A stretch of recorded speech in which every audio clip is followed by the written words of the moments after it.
Attention fans! Liverpool plans a raid on Premier League club for £23 million defender. Breaking news! Liverpool board attempts to sign superstar, but he wants to join them. Liverpool sets ambitious master plan in motion to sign Alexander Isak.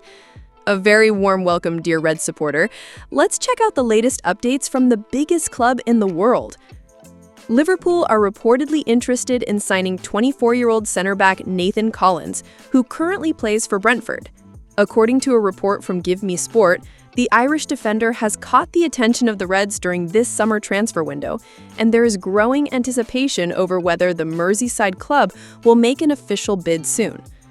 Collins has been consistently impressive for the West London side and has shown the quality to perform at a higher level. Liverpool, in turn, are looking to bolster their defensive line, which lacks depth. With solid Premier League experience, the Irishman could make an immediate impact at Anfield. However, Brentford are unlikely to make the deal easy. The club paid around £23 million for Collins and will likely demand a significantly higher fee to let him go. Liverpool's challenge, therefore, is not only to convince the player, but also to persuade Brentford to enter negotiations. The Reds' defensive sector is currently surrounded by uncertainties. Joe Gomez has struggled with injuries, while Ibrahima Konate may leave the club as a free agent next summer amid rumors of interest from Real Madrid. Additionally, Liverpool have already sanctioned the departure of young Jarell Quansah, increasing the urgency for defensive reinforcements. Another name linked to Liverpool is Crystal Palace centre-back Mark Guehi, who has also been standing out in the Premier League. Both Guehi and Collins are seen as players ready to take the next step and wear the shirt of a club the size of Liverpool. Although Liverpool have already spent heavily this window, especially on attacking players, they still need to balance the squad. The board has the resources to make another signing, but they are aware that any move for Brentford's defender will require firm negotiations. It's worth noting that the Reds are undergoing a period of rebuilding, having lost not only key players, but also former manager Thomas Frank. Strengthening the defense, therefore, is an urgent priority to keep the club competitive on all fronts. Liverpool are going all in during this transfer window and, according to recent reports, had 2 bids rejected by Crystal Palace for centre-back Mark Guehi. Under new head coach Arne Slot, the Anfield board is determined to further strengthen the backline following what has already been an impressive transfer window. The club has spent heavily. Bayer Leverkusen duo Florian Wirtz and Jeremy Frimpong arrived for a combined total of £145 million. In addition, the Reds signed defender Milos Kerkez from Bournemouth and striker Hugo Ekitike from Eintracht Frankfurt in a package initially worth £115 million. Including performance-related bonuses in all 4 deals, Liverpool's spending this window is nearing £300 million. For most clubs, that figure would mark the end of their summer activity. However, Liverpool spent just £45 million last summer, bringing in Georgi Mamardashvili and Federico Chiesa, and still went on to win the Premier League title. This shows that there is still budget available to continue strengthening the squad, especially at a time when the club aims to maintain its dominance in both English and European football. According to journalist Santi Aona from Foot Mercado, the offers made for Guehi were rejected as they were considered disrespectfully low. The exact figures were not disclosed, but Crystal Palace are reportedly demanding at least €55 million for the centre-back, even though he has only 1 year left on his contract. Still, Mark Guehi is not pushing for a move away from Selhurst Park as he wishes to remain respectful to the club. Nevertheless, he is interested in a transfer to Liverpool. Guehi's shown at Euro 2024 with Gareth Southgate's England squad, playing a key role in their run to the final, which they lost in the dying minutes to Spain. His performances were also consistent in the Premier League, and he helped Crystal Palace win the FA Cup. Despite the rejections, Liverpool remain attentive to the player, but are unwilling to meet Palace's current asking price.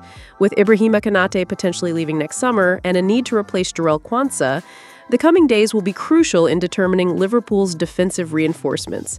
If a deal for Guehi cannot be reached, the club is expected to turn its attention to other targets in the market. Liverpool have already launched a master plan targeting Newcastle over Alexander Isak, but now that the player wants to move to Merseyside, another phase of that plan could soon be set in motion. Securing the Swedish striker has been the Reds' top priority since the start of the summer. Believe it or not, Liverpool can still afford to sign Isak for a British record transfer fee and make additional signings, but several moves need to fall into place for everything to work. One of them is Newcastle successfully completing deals for Anthony Elanga and Aaron Ramsdale.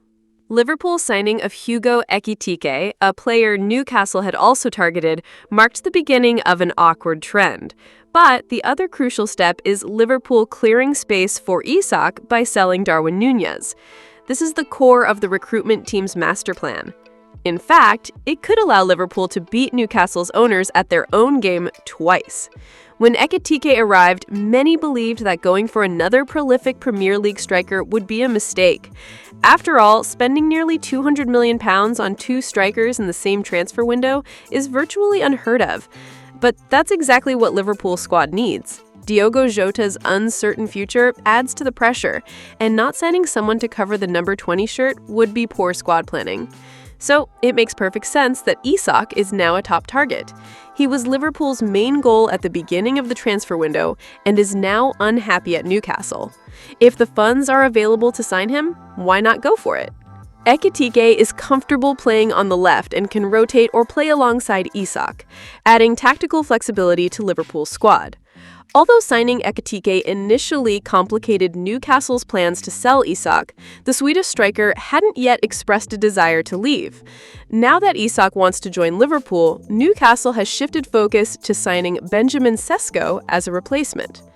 Once Newcastle secures a forward like Sesko, it's likely Isak will complete his move to Liverpool this summer. However, that's still not the full scope of the master plan. A much more ambitious strategy is unfolding. Al Hilal's interest in Darwin Núñez is vital. It has been mentioned that two things need to happen for Isak's move to materialize: Newcastle finding a replacement, and Liverpool selling the Uruguayan for a fee that meets the club's expectations. Rumors indicate that the transfer fee could be around €75 million, about £65 million, which would allow Liverpool to recoup the investment made in Darwin Núñez. Al Hilal, funded by the Saudi Public Investment Fund, the same entity that controls Newcastle, is ready to finance the deal. Now it just depends on the player accepting the proposal. With Núñez's departure, Liverpool could more easily justify a major move for Isak, especially considering they would be swapping the striker with the most missed chances for the one who was the best in the Premier League last season. All of this is being orchestrated by the same group of Saudi investors. Thank you very much for watching until here. See you next time!